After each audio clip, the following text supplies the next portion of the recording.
length of a ring and make it right.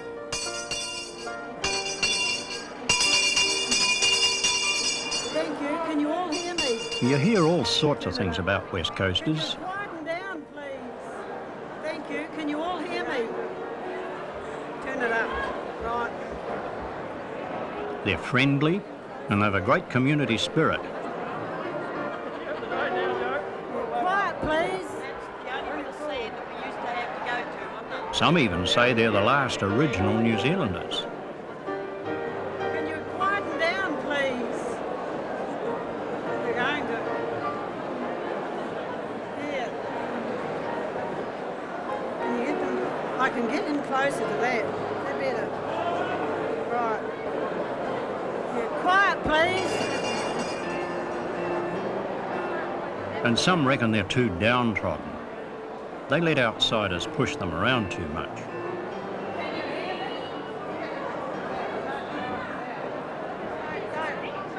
But whatever you believe, the Waiuta reunion established at least one thing that's true. The locals hate speeches.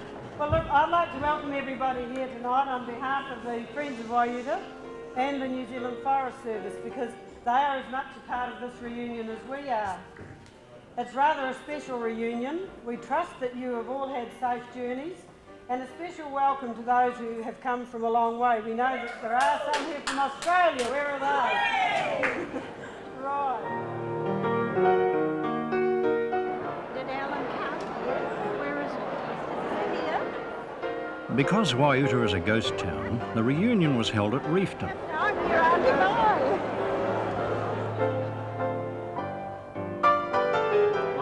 Sister, who's sitting down there now, was the first baby in Waiuta.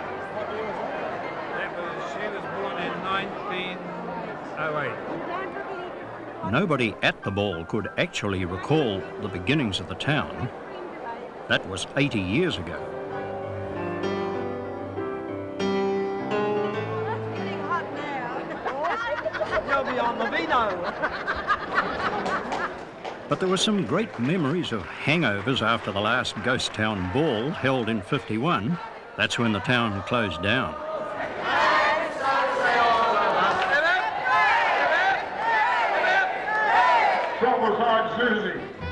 It seemed to be the right thing that Susie Dean, an old resident now in her late 80s, should cut the commemorative cake.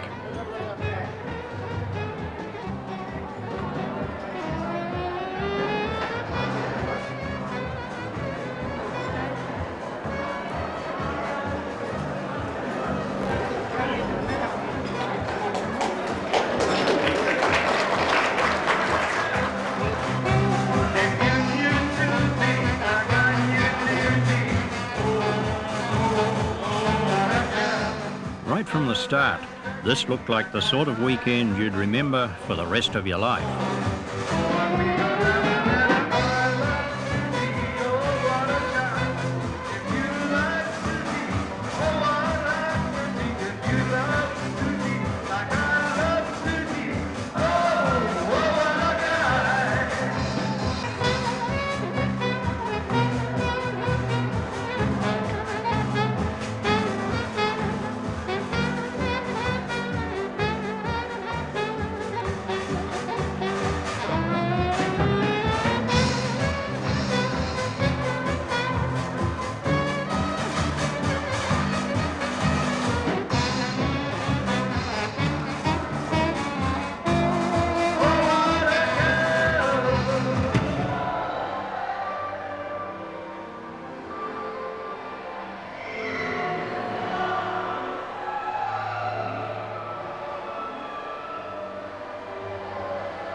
There probably wouldn't have been any Waiuta ghosts except for Jimmy Martin.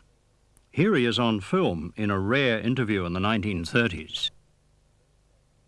On King Edward VII's birthday, Thursday the 9th of November 1905, at about 2:55 in the afternoon, They say that Jimmy actually tripped over the famous hunk of quartz, though it's probably just another yarn. But in time, Jimmy's discovery would lead to the development of Waiuta as the country's second largest gold mine. For their find, Jimmy and his fellow prospectors each got £500 from a speculator. He then sold out to Consolidated Goldfields for £30,000. By early 1907, Waiuta was on the map, and work was already well underway sinking a mine shaft. In time, this would drop 1,800 feet. Known as the South Shaft, it was the access to the labyrinth of tunnels that began to honeycomb deep beneath the town. To the south, and down a steep cliff 400 feet below the town, they built the Snowy Battery. Here, quartz was delivered by pit ponies from the South Shaft via 2 tunnels in the side of the hill. She was a 30-head installation, 30,000 pounds of pounding steel. Each head beat 90 times a minute, around the clock, 6 days a week for 29 years. More or less obeying the laws of gravity, a precarious inclined tramway was the official way of delivering stores and supplies between the town and the battery. With the battery, the company had a very powerful outfit. With the aid of the mercury and cyanide processes, it produced a highly enriched ore. The company was off to a flying start. And so the years passed. Of Waiuta's population of 600, about 250 men were employed at the mine. But like many ventures on the coast, nobody could be quite sure just how long the good times would last. Right from the start, the mine managed to earn about £2 per tonne of raw material. And over the years, on average, about 40,000 tonnes of quartz got pulverised through the crushers at the Snowy Battery. Now that mightn't mean much to a machine, but it's best remembered that every scrap processed was earned by the effort of some bloke shovelling away underground. With a bit of simple arithmetic, you can calculate that during the life of the mine, these men manhandled almost 2 million tonnes. A white body of stone between 2 black walls. That's how a speculator described the gold-bearing reef.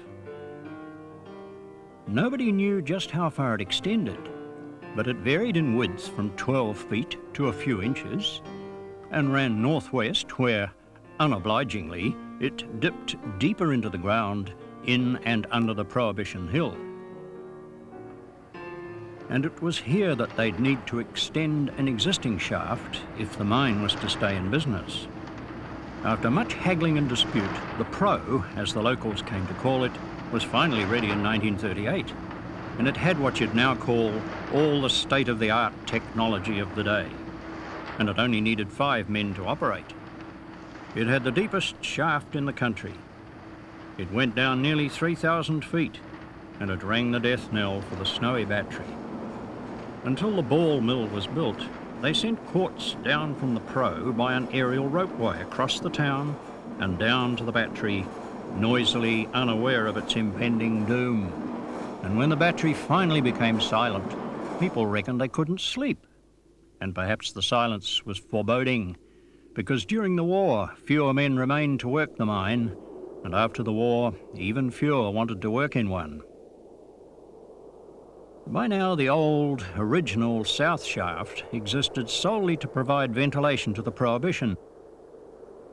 At about 23 minutes past 8, on Monday night, July the 9th, 1951, a cave-in occurred in the South Shaft between the numbers 2 and 3 levels, almost 360 feet down.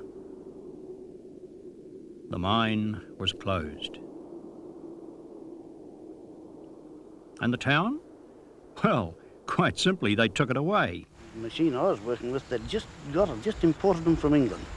And we were in the drives, we were the first to get them. They had an air leg on them. And they were the absolute latest in hard rock machinery. And we used it for about a week, and that's still down there. All the hoses, the lot. How much gold is down there? Oh, Well, there's more there than ever come out of it. yeah. Not more. we don't know. They never knew how far the reef went. They had no way of investigating it. See, the further north it went, the deeper the shaft went, but it was gradually getting narrower. But it was, as it narrowed in, it was ever so slowly getting richer. The first crew was down there was Sid Ramsden, Joe Harvey, and myself. That went down to have a look at it. Yeah, went down to have a look at it. This is the bottom shaft. Yeah. And me being the youngest and bloody silliest, they put me on the gig. And that swung around at random underneath the cage on a chain about 12 or 14 foot long. Yeah.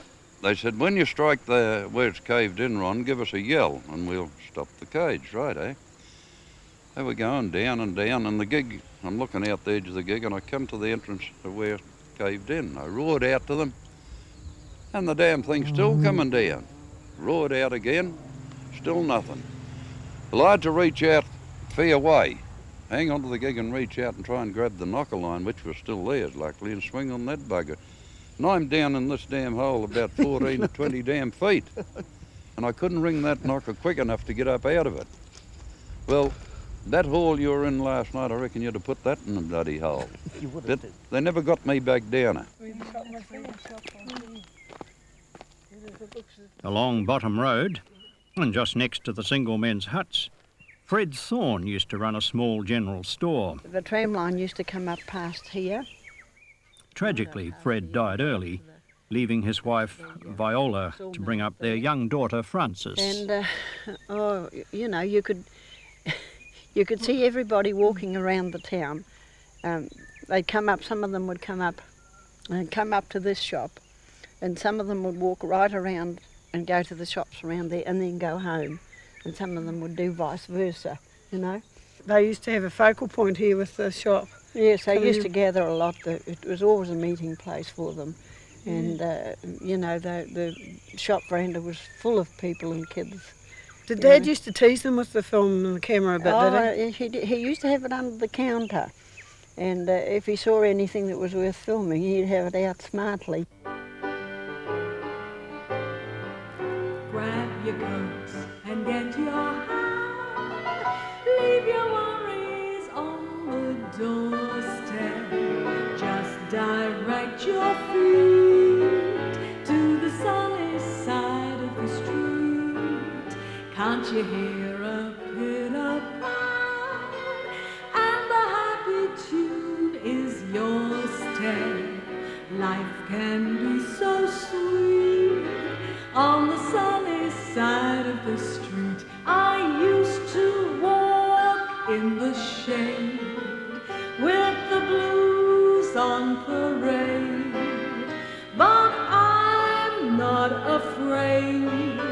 This rover crossed over. If I didn't have a cent, I'd be rich as Rockefeller. Gold dust at my feet on the sunny side of the street. Shots in Dad's movies showed, I'm sure it was Gordon Ward, beside I don't know whether he was picking up mail or what he was doing, but there was the post there and there was the letterbox, still like the red letterboxes you see now. But that long been put there because it wasn't in the earlier movies. No, well, they did put one there later because, say the people, they had to walk all the way to the post office, you see. Oh, yeah. And yeah. they thought if they put it here, handy to the shop, They could just do it. they on just their come way up round. and posted their mail, and they used to clear it and take it up to the post office.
As the reunion buses left Reefton to pay official homage to the place which had been home until 35 years ago, a curious fact emerged. You'd expect the people who'd spread far and wide not to have seen each other since, let alone revisit the town. But some of the locals still on the coast hadn't been back there either. It was as if they'd made up their minds to turn their backs on a way of life forever. And they made their return with mixed feelings. In a world of change, there was one feature that was still the same: the winding road through the bush out of Blackwater.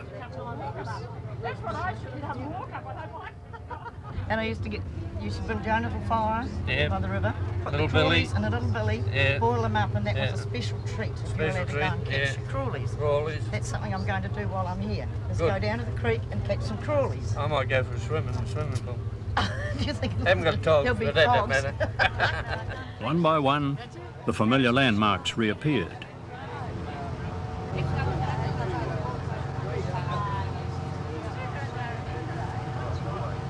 Oh no, we must have passed where the horse trough used to be. Yes, most probably. Must have, I think. And it seemed that this tortuous route into Waiuta continued to hold its old power over right-of-way and to challenge the skill and respect of the driver, because ever since the first cars drove up here, they've been falling into the long gully with monotonous regularity.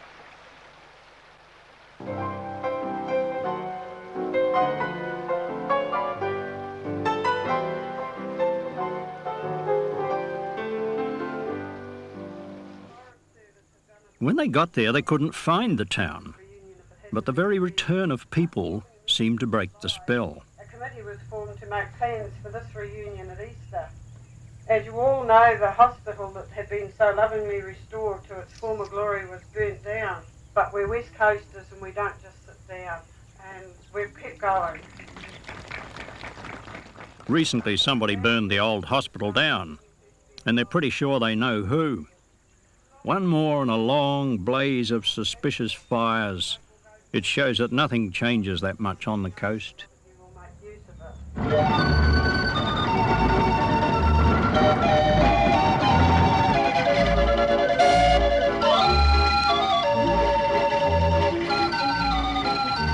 Hauling early machinery into Waiuta, the traction engine was probably the oldest survivor with a living memory.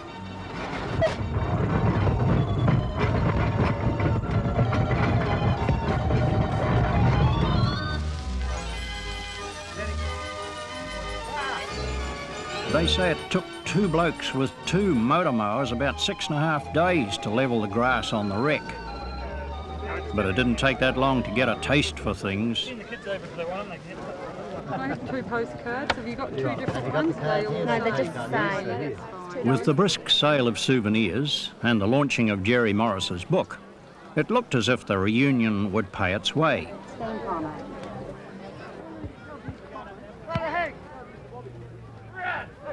Rugby league was always Waiuta's major game, and Waiuta people were justifiably proud of their wreck.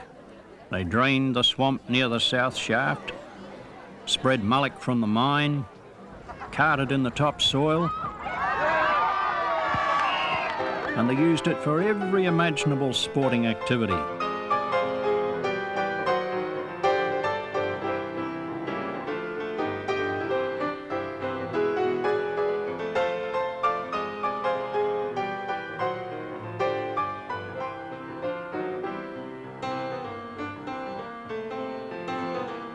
Of course, you've got to realise that they lived through pretty rough times.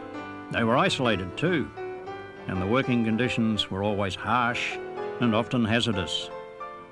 So recreation was a total release, a kind of occupational therapy.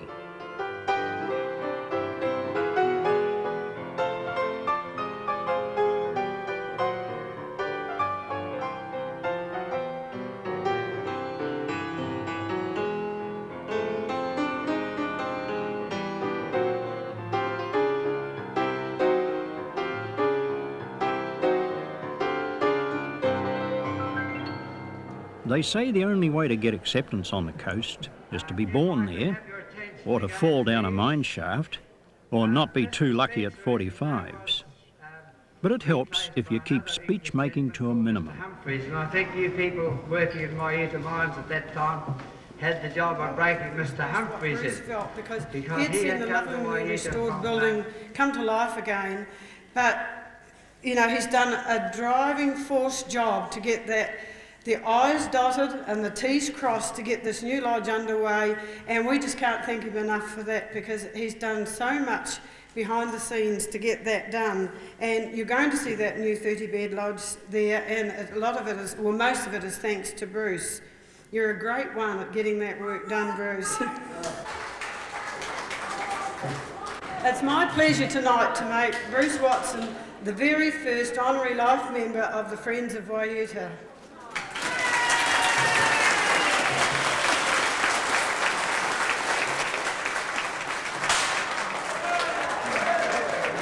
Tim, we've got just a wee thing for you. I wonder if you could just come out a wee bit, please. Come on, Tim.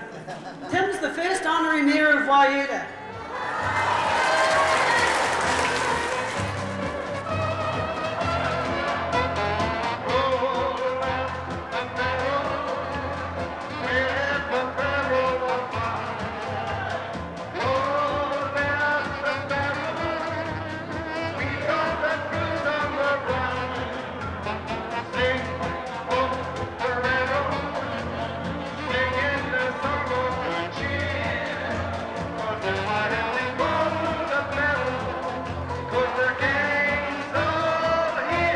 You could compare the camaraderie that miners have to what soldiers experienced in trench warfare. There we are.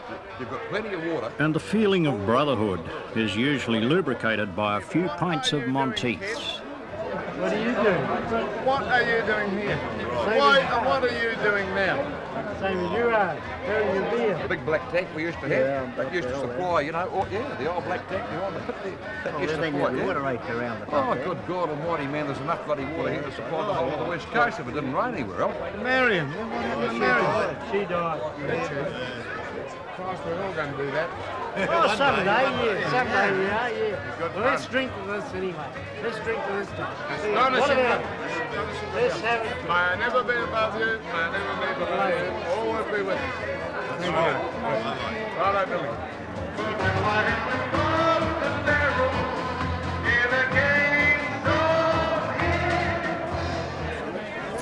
There was a way of getting right up the top there, wasn't there? And you could get out on the roof. You know that big long lot of stairs that went from there right down to the ground? That's right. I come down most of that on my backside. Oh, I was crying. My ass hurt. Well, Jimmy Perryman apparently had two faces to fire. That's what I was told. And he was trying to light the second face, and he had a bit of difficulty getting the fuse away, and he stayed too long, and the shot went off and got him. He had trouble lighting a thing that a drop of water had got on the fuse. They cut the fuse just back from the end a little bit and lit it. And a bit damp, and it didn't light, and he was trying to light it. Well, he had other fuses burning. He forgot about the ones that was going, and he waited too long, and she blew out on him. On Saturday, the 25th of February 1933, torrential rain fell on the coast. It was the end of the shift for Cyril Sewell. He was coming out of the tunnel, and there was a fall of stone, and the horse broke the chains and bolted out, and there was a call for the rescuers to come. I went down and went into down to the low level, and went out into there with the other miners, and then the battery, I think the battery people come up the other end and the outside. That's right. And when they cleared the fall, they found Cyril Sewell's body in about the third or fourth truck. He was well dead. It seems if he was trying to get out over the two other trucks to get out, but the fall got him. It's only a matter of seconds. I mean, a couple of seconds later and he'd have been out of the tunnel, the horse pulling him out. You see, I mean, just one of those things that's happened. That's the act of God. Oh yeah, that was my uncle. He built the bowling green, and he'd more or less finished it, and he had looking beautiful, and he was digging a drain to drain the water out round the bowling green, and apparently there must have been a plug of gelignite come up from down the shaft that hadn't been set off, and this happened about the 2nd of August, midwinter, and he was just digging with the pick, and of course he hit this pick and created a spark, and it just blew him up. The accident on the bowling green soon showed that Tim White's uncle had more than just a heart of gold. We're picking bits of quartz out of him for years just about, little bits have got embedded under his skin. This was the guts of the whole business, the monthly retorting where mercury was evaporated to leave the gold. Pure gold. Pure gold bars. Each one weighs 112 ounces. 10 pounds an ounce, 1,120 pounds a bar. Each year they made 18,000 troy ounces. Over the years they earned 250 million pounds sterling. Enough to pay off a national deficit or a handsome dividend to the directors in London, for Waiuta was always a company town where men worked for wages or on contract. In an age when a beer cost sixpence, wages were £1 a day, or £12 a fortnight, and on contract you could earn as much as £28 a fortnight if you worked your lungs out. The quartz that went through the Snowy Battery was extracted at a high price. They called it miner's complaint, or phthisis, a gross understatement for quartz dust that clogged miners' lungs until they ceased to function. Alive and well, deep in the confined rises and levels below ground, lurked that mistress of powdery death, the war hammer drill. Known as the Merry Widow, or the Widowmaker, it shortened time on the job, and it shortened men's lives. The pressures of the contract system, poor working conditions, better pensions. Over the years, strife between the miners' union and the company proved that relations were not good as gold. New water sprays might dampen the dust, but not the emotions. However, while the cyanide process continued to be perilous, it had a positive effect. There was never any borer in the Snowy Battery, unlike the pit props below ground. People never realised just how much timber was used to shore up 20 miles of chambers and drives in the mine.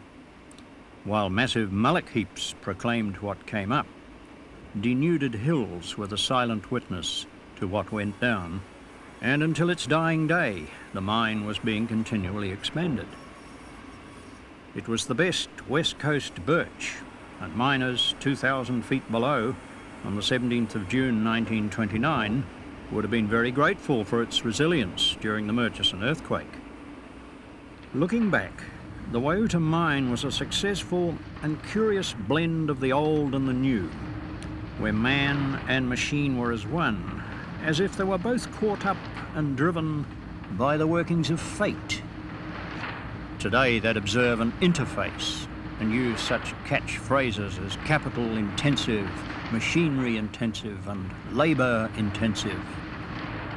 But there's no doubt about one thing: the industry has always been death intensive. George Edgar tumbled 600 feet down the south shaft, and Albert Riley fell into a vat of cyanide. But deaths from accidents like this could be counted on the fingers of two hands. More new machinery was installed at the poppet head, but men still worked below ground, and the insidious nature of their complaint was ominously measured by the hundreds of pensions paid to their widows.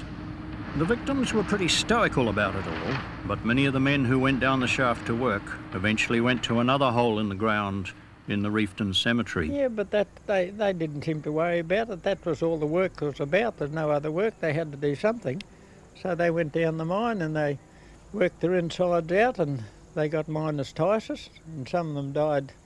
Well, I remember one chap, Archie Green, died 29, and the reason for that was they were on contract, and the more quartz they got out, the more they got paid, and they were supposed to use water to dampen the dust, which a lot of them didn't do, and then when they set off charges, they'd the fumes from the gelignite well, they'd go straight into that and they'd breathe those fumes, and that sort of helped to burn their lungs out too. I didn't feel well at the time, and I was not keen on, I started to get not keen on this mining. I knew old miners, or met old miners when I come here, older miners, and got talking to them, and they said about this minus Titus. The cyanide up there, well, the taps used to come out and, well, there was arsenic, you know, they used to burn all this cyanide and stuff, and that created poison that got into the men's skin, it got into their system. And well, some of them reckon that you had to be an idiot for a start off, but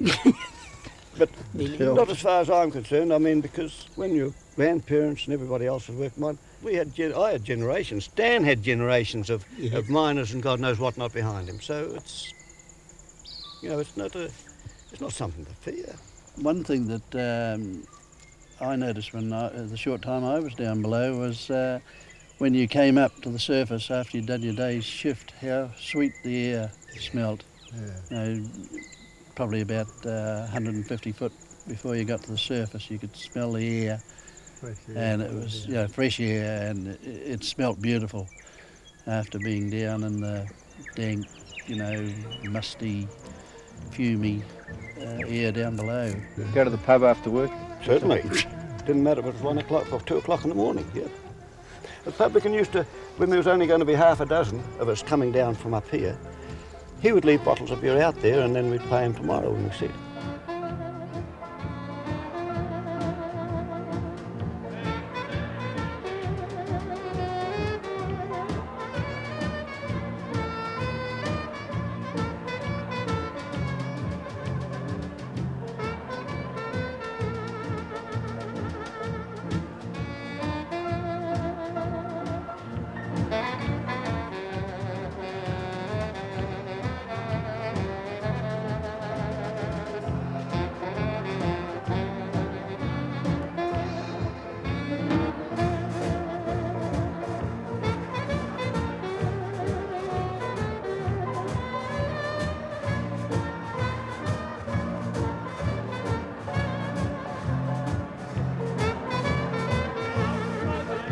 I don't know if you'd call it immortal, but like the ghost town ball in '51, this one was certainly alive and kicking.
You might see a nice specimen in the face, but you wouldn't buggerise around and try and get that out. I did once, and the manager was standing behind me. I didn't know he was there. He said, "That's not a bad bugger on."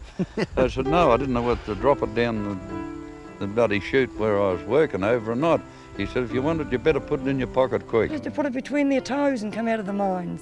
I remember Dad coming home one night and saying to Mum, "I've got a bit of gold." And I think he ended up with about £150 for it.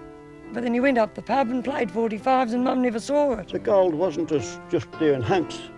It was, in this particular state, it was just like pepper and salt. I mean, and the rock was as hard as bloody hobs of hell, to put it mild. And even though we roasted it and pounded it and got, I did more work trying to pound half a pound of rock and spent more time. If I'd have spent it working on the face down below, I'd have been £100 better off. It's true. It was only the reef itself, the assay of it was only a half an ounce to the ton. The mullock keep over there, when they're down below and the gold is in a seam more or less, well sometimes they'll contract, they don't worry about a little bit on the side, and they just dig it out and shovel it out in the mullock, and then they gravel the streets with that mullock. You can see it all around the town, and that's why you can go around and pick a wee bit of gold up, and that was one of Susie Dean. She reckoned the streets are paved with gold.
Bringing us back here to Waiuta, where we spent some time in our lives. We thank you for the family and friends we made here, to be with us in times of joy and sorrow, to help us in days of need. We need prophetic people now, people of vision who are able to see beyond the immediate and the short term. The way of prophecy and vision is through struggle. For Ezekiel, that was the struggle of exile. For the West Coast, it is the struggle with decline and despair. It is my hope and my prayer that Waiuta will provide a place in its new life, where people may be recreated and refreshed for living.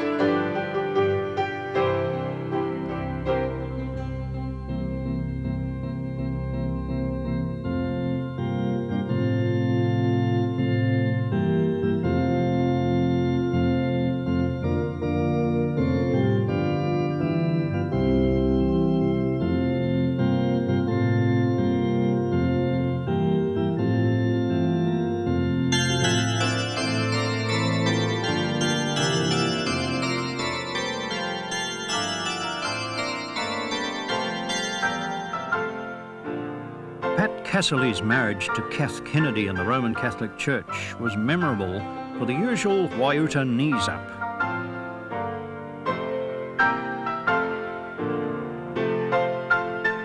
It would go on until all hours the following morning.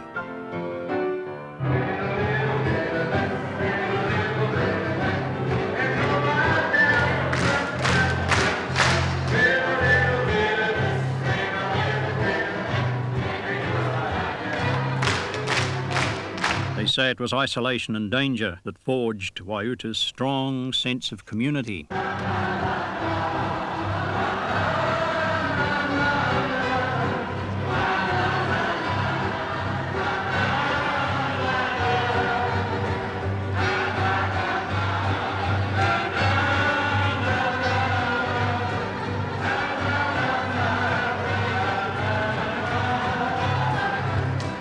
Social events included the whole town, and everybody thoroughly enjoyed themselves, and anyone on the sideline would be made to join in.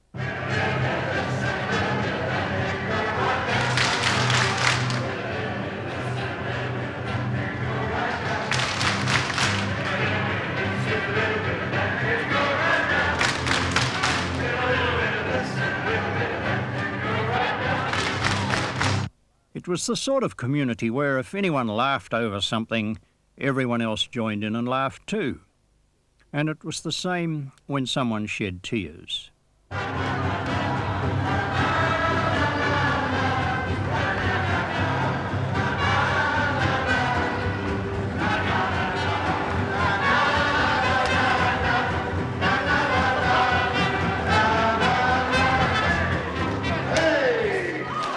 There was always a supreme irony about being a miner in Waiuta.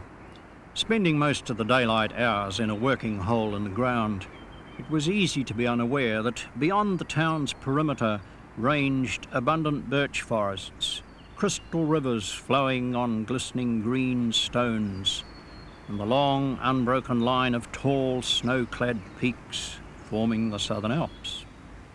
But more than unsurpassed beauty and clear air, it was recreation, and it offered a splendid rangeland for deer stalking.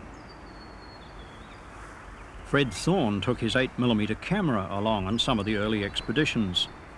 Film that he shot in the summer of 1938 depicts the brave new world that confronted would-be young stalkers like Doug Robertson. Fred was a great leader, and the fog was down, so he said we won't risk going along this ridge, and we had to camp after climbing for 4.5 hours. We had to camp on a dry ridge. Of course, we were terribly thirsty, and in the morning, Fred said, "First thing, boys," he said, "we'll boil the billy." And as we went along this ridge, there was a wallah stag wallah, and it was covered with, hair and one thing another. But we were so dry, we blew a bit off and took a couple of slurps of this water to help us on our way. And first place we find decent water, cup of tea. Well, all of a sudden, Fred said, "By Jove, there's one."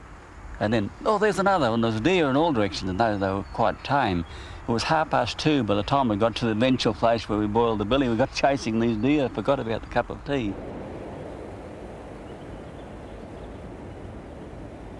Gun Ridge on Conical Hill was a favourite spot, but it's doubtful if anyone had time to take in the splendid view overlooking the Grey River and McVicker's farm 3,000 feet beneath. If you fired with the rifle at some deer on this side of the mountain, it would echo, and you might be skinning a deer, and next thing you'd look up, there was a deer looking over the top to see what was going on the other side.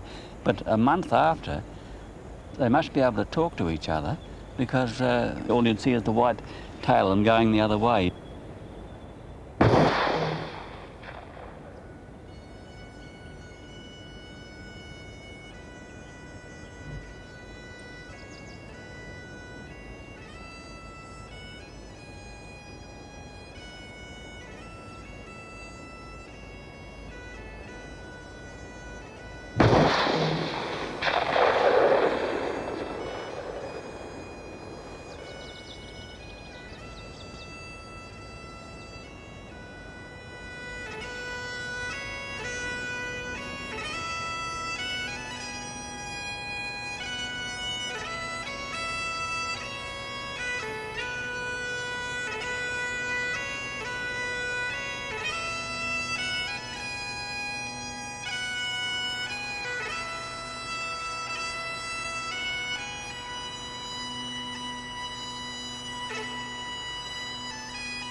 The Robertson farm on the Alexander Road, 3 miles from Waiuta, was a classic example of a dream and the futility of a hope.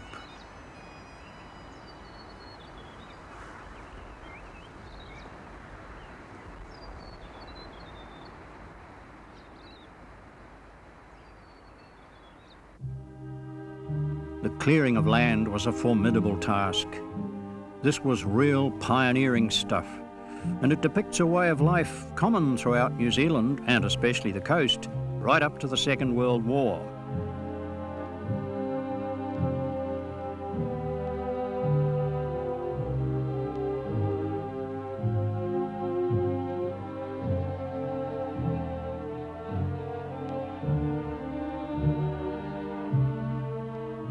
Certainly there was joy, but it barely masked the blood, sweat, and tears.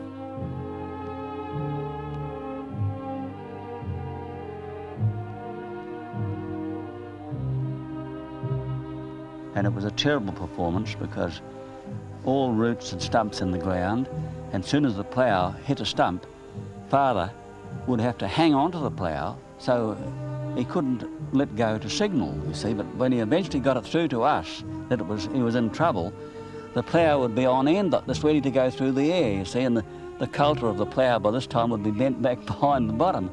We'd have to take it to the blacksmith shop and straighten it out. It was a terrible performance. So anyway, he must have got tired of this performance, and he had a lump of gold that he'd had for years and years, his nest egg, so he decided to go to Christchurch and see if he couldn't do something about this performance. So he arrived home with a swamp plough, a 14-inch furrow swamp plough, and an old Cletrack tractor. The first time we tried it out was out the front here, in front of the house, and it was a real event for us kiddies to see these stumps of trees getting sliced in half with the tractor pulling them and this big plough going through the middle of them. The Robertsons and Thorns donned party hats to celebrate Christmas Day 1938, and the Cletrack was cranked up to show off its capabilities. With the Prohibition Mill just opened that year, the future looked rosy. But war was in the making in Europe, and Waiuta would never recover again from the loss of its young labour force, some to unmarked graves in Italy and the Western Desert.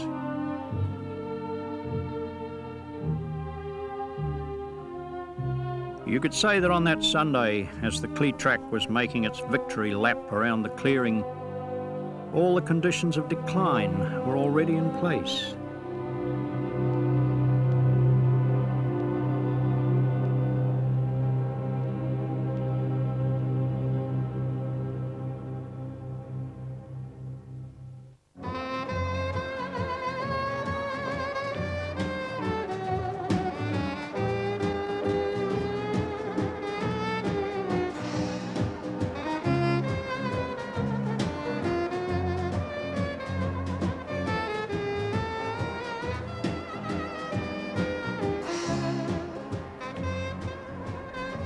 After the end, most people moved to Reefton, where they'd live out the rest of their lives, remembering some of the remarkable things about what had been nothing more than a simple shanty town.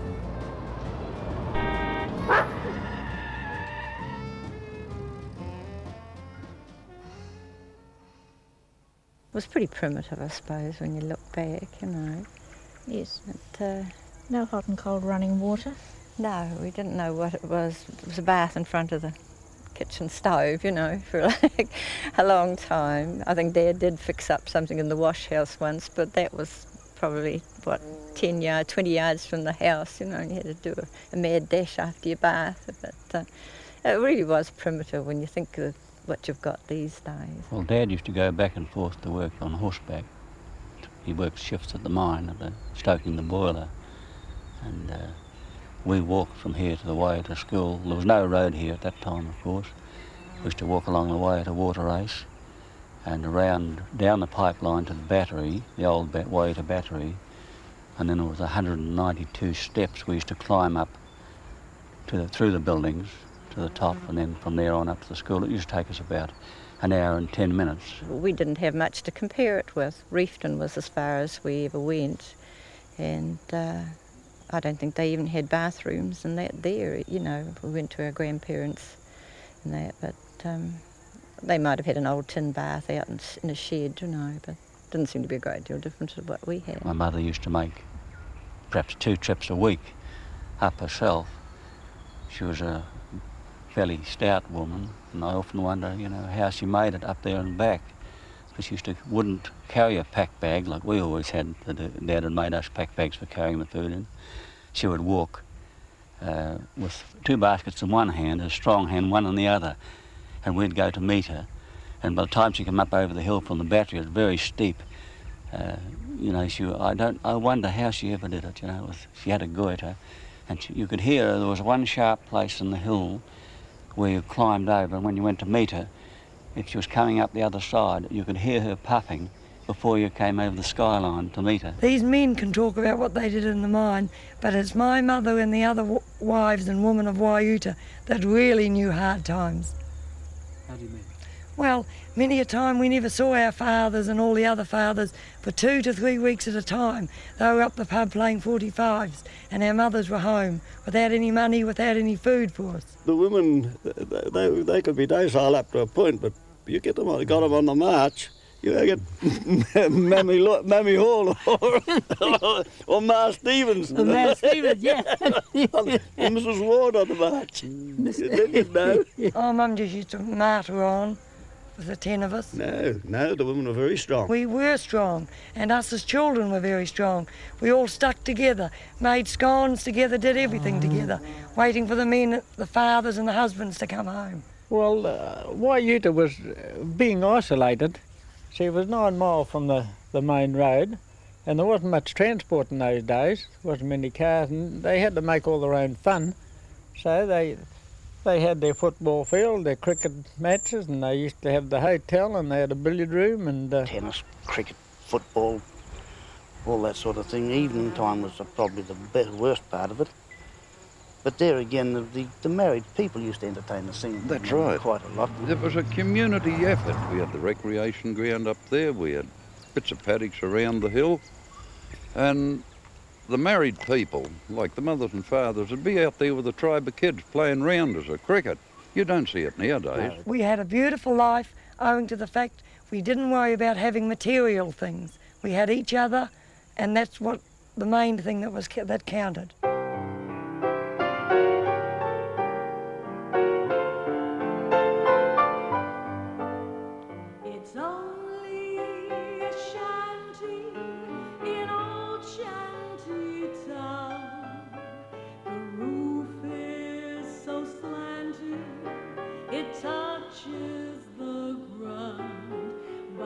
Tumble down shack by an old railroad track, like a millionaire's mansion is calling me back. I'd give all the palace if I were a king. It's more than a palace, it's my everything. There's a queen waiting there with a silvery crown in a shanty in old shanty town.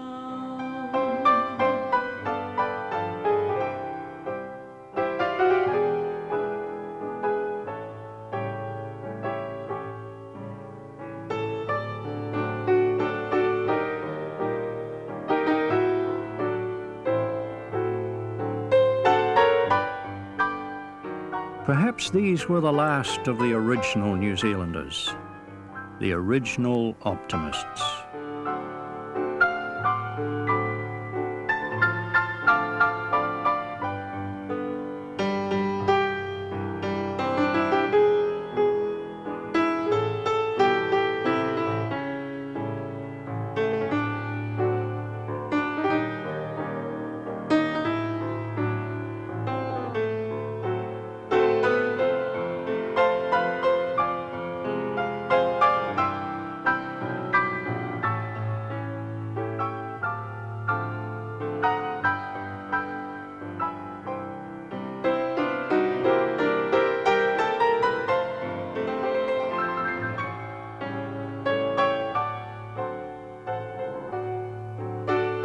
That cherry tree had come over onto the roof of the shed, and Harry was there. The one you saw was Harry picking the cherries, you know, the cherries were ripe, and they used to climb up onto the roof there and pick all the cherries off the tree. You used to get across there and get your share of the cherries too, don't worry.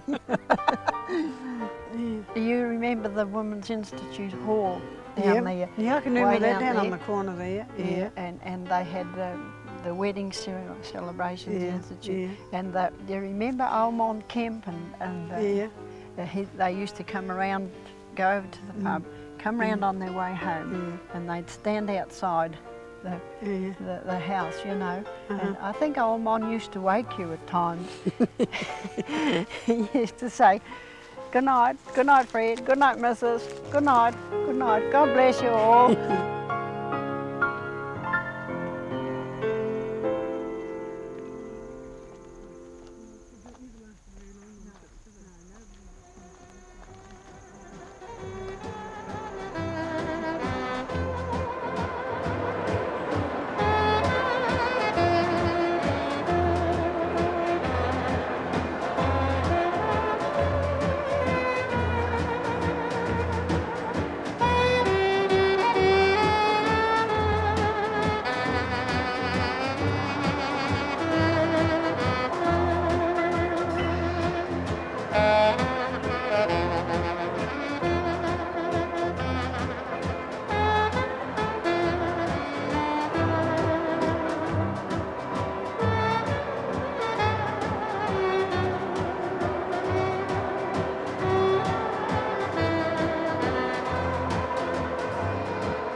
And number 17, that was the last lift they sunk.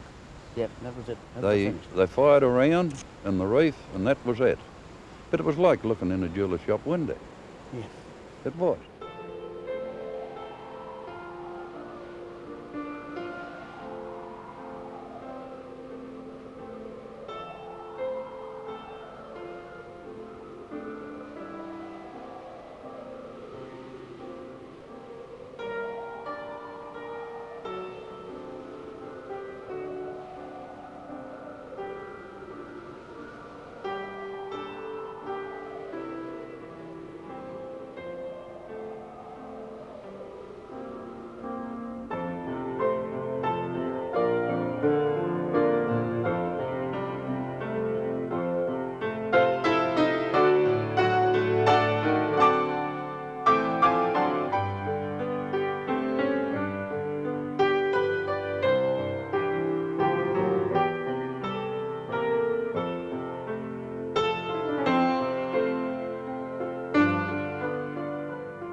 And Jimmy Martin, who'd found the quartz, he died a poor old man, the gardener at the Waiuta Hospital.